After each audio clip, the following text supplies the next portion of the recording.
On peut dire que le cinéma égyptien a fait presque... Il y a eu 2 ou 3 films muets.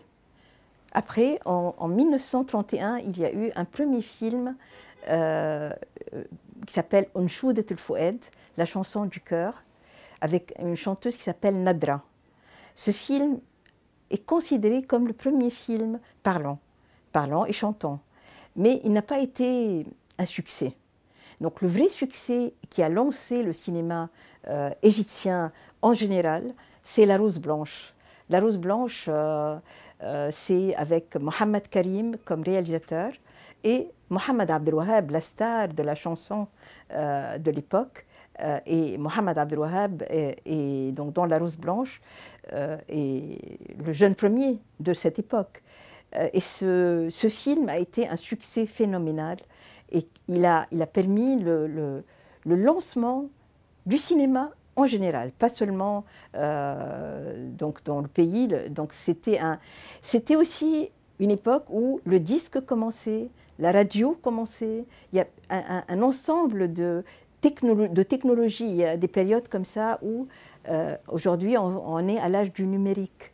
À l'époque, c'était la radio, le TSF, la radio, le disque et le cinéma parlant. Donc tout ça, c'était au même moment. Et donc les gens se retrouvaient au cinéma parce que le cinéma leur apportait tout ce qui...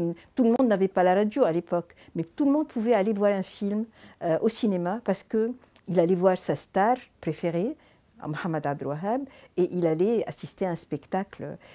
Et donc Abdelwahab a enchaîné 6 ou 7 films avec Mohamed Karim au cours de ces années 40.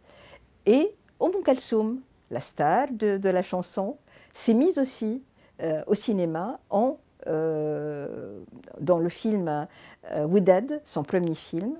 Et ce film a été présenté au premier festival de Venise qui démarrait.